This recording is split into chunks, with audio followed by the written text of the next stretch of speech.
Hello छात्रों, आप सभी का स्वागत है आपका अपने यूट्यूब चैनल स्टार एजुकेशन में। मैं लक्ष्मण सिंह लोधी आप सभी का स्वागत करता हूं। आपके लिए फिर से 12th फिजिक्स की वीडियो लेकर आया हूं। आज की वीडियो में हम यूनिट 5 विद्युत चुम्बकीय तरंगों के पार्ट 2 के बारे में डिस्कस करेंगे। तो आइए चलते हैं वीडियो की ओर और देखते हैं आज का हमारा वीडियो। तो हमारा क्वेश्चन है, पृथ्वी के वायुमंडल के विभिन्न भागों का वर्णन कीजिए। वायुमंडल में कितने कितने प्रकार के मंडल हैं, ठीक, उनके बारे में हमें आज जानकारी पढ़ना है। तो हेडिंग बनाएंगे वायुमंडल। सबसे पहले वायुमंडल को परिभाषित करेंगे। तो पृथ्वी सतह से कुछ ऊंचाई पर फैले वायु के घेरे को या वायु के आवरण को वायुमंडल कहते हैं। इसमें विभिन्न गैसें उपस्थित होती हैं, ठीक। फिर आता है वायुमंडल के भाग। तो वायुमंडल के 4 भाग होते हैं, ठीक। नंबर 1 हेडिंग बनाएंगे क्षोभ मंडल, ट्रोपोस्फियर बोलते हैं इसे इंग्लिश में। पृथ्वी सतह से 12 किलोमीटर की ऊंचाई तक फैले वायु के मंडल को क्षोभ मंडल कहते हैं। इस मंडल में अधिक मात्रा में जलवाष्प, धूल, मिट्टी आदि के कण उपस्थित होते हैं। इसी में बादल उपस्थित होते हैं। मौसम संबंधी परिवर्तन भी इसी मंडल में होते हैं, ठीक। इस भाग में ऊंचाई बढ़ने के साथ ताप 17 डिग्री सेल्सियस से -50 डिग्री सेल्सियस तक घट जाता है तथा वायु का घनत्व 1 किलोग्राम प्रति मीटर क्यूब से 10⁻⁻1 किलोग्राम प्रति मीटर क्यूब तक घट जाता है, ठीक। फिर इसके बाद नेक्स्ट आता है समताप मंडल। तो समताप मंडल क्या होता है?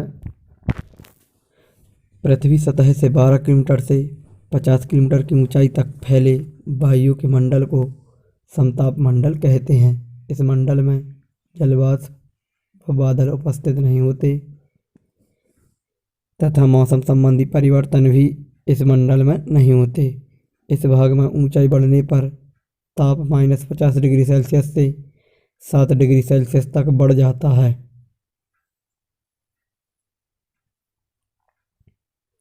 ठीक। तथा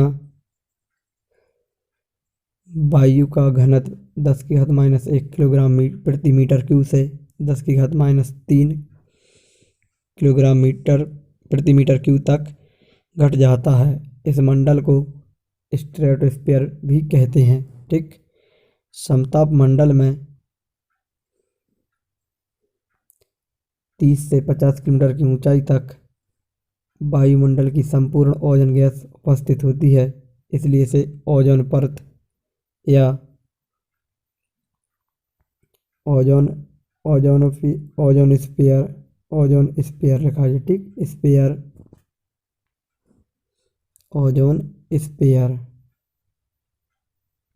ओजोन स्फीयर भी कहते हैं तथा ओजोन परत को ओजोन मंडल भी कहते हैं। यह ओजोन परत सूर्य से आने वाली हानिकारक किरणों को रोक देती है तथा कवच की भांति हमारी रक्षा करती है। फिर इसके बाद आता है मध्यमंडल। तो पृथ्वी सतह से 50 से 80 किलोमीटर की ऊंचाई तक फैले वायु के मंडल को मध्यमंडल कहते हैं। इस भाग में ऊंचाई बढ़ने पर ताप 7 डिग्री सेल्सियस से 93 डिग्री सेल्सियस तक बढ़ जाता है तथा वायु का घनत्व 10⁻³ किलोग्राम प्रति मीटर क्यूब से 10⁻5 किलोग्राम प्रति मीटर क्यूब तक घट जाता है। यानी ऊंचाई बढ़ने पर वायु घटती जाती है और ताप बढ़ता जाता है।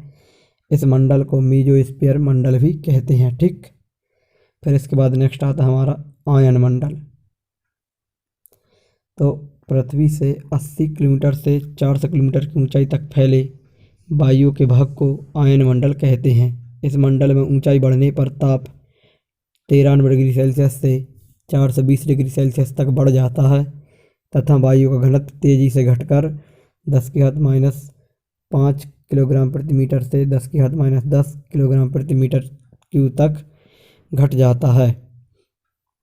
क्योंकि इस भाग से वायु का घनत्व बहुत कम होता है, इस भाग में वायु का घनत्व कैसा होता है, बहुत कम होता है, इसलिए इस भाग की वायु अंतरिक्ष से आने वाली प्रकाश किरणों से आयनित हो जाती है। ठीक, वहाँ पर जो वायु के थोड़े बहुत कण होंगे वे क्या होंगे, आयनित हो जाएंगे। ठीक, इसलिए यह मंडल रेडियो तरंगों के प्रसारण में महत्वपूर्ण भूमिका निभाता है। इस मंडल को आयनोमंडल भी कहते हैं। फिर इसके बाद नेक्स्ट आता है हमारा, निम्न को समझाइए। गामा किरणें, एक्स किरणें, परावैंगनिक किरणें, दृश्य, अवरक्त या रेडियो तरंगें आदि को हमें समझाना है। या फिर इस प्रकार से क्वेश्चन आ सकता है, विद्युत चुम्बकीय तरंगों के वर्णक्रम या स्पेक्ट्रम इंग्लिश नाम है के उत्पन्न होने वाली तरंगों को समझाइए। यानी विद्युत चुम्बकीय तरंगों से जो वर्णक्रम उत्पन्न होता है उनको हमें बताना है। ठीक, तो क्या होता है, वो जो वर्णक्रम होता है वो होता है GXPDAR। ये हमारा क्रम है, गामा, एक्स, परावैंगनी, दृश्य, अवरक्त और रेडियो तरंग है। ठीक, तो ये क्रम आप याद रखना। तो पहले हेडिंग बनेगी गामा किरणें। साल 2020 में इसी में से क्वेश्चन बना हुआ था कि गामा किरणें कहाँ से उत्पन्न होती हैं और इनका उपयोग कहाँ किया जाता है। 2 नंबर में क्वेश्चन पूछा गया था। ठीक, तो लिखेंगे, इन तरंगों का तरंग दैर्घ्य 10⁻13 मीटर से 10⁻10 मीटर के मध्य होता है तथा यह तरंगें रेडियो एक्टिव पदार्थ जैसे रेडियम, यूरेनियम, ये 2 नाम लिखना है, आदि से उत्सर्जित होती हैं। इनकी खोज सन 1896 में वैज्ञानिक हेनरी बैकुरल या तथा क्यूरी, एक और नाम है क्यूरी, ने की थी। ठीक, फिर आती हैं विशेषताएं। तो यह फोटोग्राफ प्लेट को आयनित करती हैं, प्रभावित करती हैं और यह गैसों को आयनित कर देती हैं। फिर आते हैं उपयोग। तो कैंसर के इलाज में उपयोग किया जाता है और खाद्य पदार्थों को अधिक समय तक सुरक्षित रखने में भी इन किरणों का उपयोग किया जाता है। ठीक, फिर इसके बाद आता है नेक्स्ट एक्स किरणें। तो इनका तरंग दैर्घ्य 10⁻10 मीटर से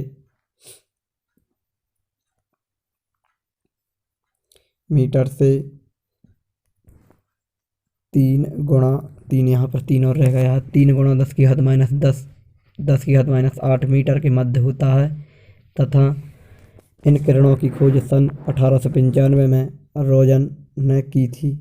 जब कैथोड किरणें किसी भारी धातु से टकराती हैं तो एक्स किरणें उत्सर्जित होती हैं। ठीक, हेडिंग बनाएंगे विशेषताएं। तो गैसों को आयनित करती हैं और फोटोग्राफिक प्लेट को प्रभावित करती हैं। उपयोग, सर्जरी चिकित्सा में हड्डी टूटने पर टूटी हुई हड्डी का पता लगाने में और कैंसर रोग तथा त्वचा रोग के निदान में। ठीक, फिर आता है परावैंगनिक किरणें। तो परावैंगनिक किरणें क्या लिखेंगे, इनका तरंग दैर्घ्य 6⁻10 मीटर से 4⁻10 मीटर के मध्य होता है। इनकी खोज सन 1801 में वैज्ञानिक रिटर ने की थी। सूर्य से उत्सर्जित प्रकाश किरणें परावैंगनिक किरणें होती हैं, यानी जो प्रकाश होता है उसमें परावैंगनिक किरणें पाई जाती हैं। ठीक, विशेषताएं सेम उसी प्रकार हैं, गैसों को आयनित कर देती हैं, फोटोग्राफिक प्लेट को प्रभावित करती हैं। फिर आते हैं उपयोग। तो इसके उपयोग में आएगा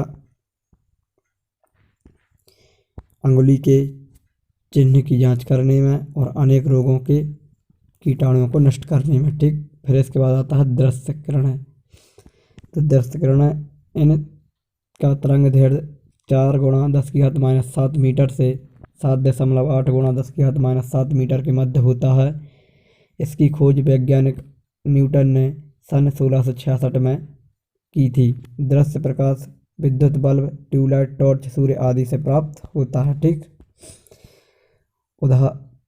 विशेषताओं में यह गैसों को आयनित कर देती हैं, फोटोग्राफिक प्लेट को प्रभावित करती हैं और उपयोग में डायरेक्ट लिखेंगे, दृश्य प्रकाश का उपयोग वस्तुओं को देखने के लिए किया जाता है। ठीक, फिर आता है अवरक्त विकिरण।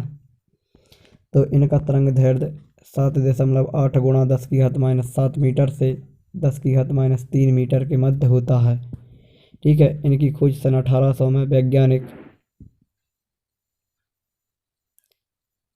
हर्शेल ने की थी। किसी वस्तु को गर्म करने पर अवरक्त विकिरण उत्पन्न होते हैं, यानी जब किसी वस्तु को गर्म करेंगे तो वहाँ से क्या अवरक्त विकिरण उत्पन्न होंगे। ठीक, यहाँ पर आपको 10 कर लेना है। ठीक, फिर इसके बाद विशेषताएं आती हैं तो इनका तरंग दैर्ध्य अधिक होने से इनका प्रकीर्णन कम होता है और इन विकिरणों में ऊष्मीय प्रभाव अधिक होने से इन्हें ऊष्मीय विकिरण भी कहते हैं। ठीक, फिर इसके बाद यह विकिरण कांच द्वारा अवशोषित कर लिए जाते हैं, इसलिए इनके अध्ययन के लिए बनाए गए प्रिज्म रॉक सॉल्ट के बनाए जाते हैं।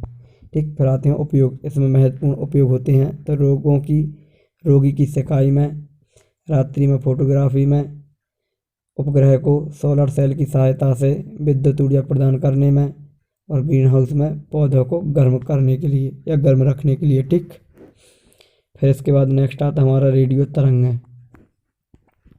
तो इनकी खोज वैज्ञानिक मार्कोनी ने सन 1895 में की थी। इनका तरंग दैर्ध्य 0.3 मीटर से 600 मीटर तक होता है। ठीक,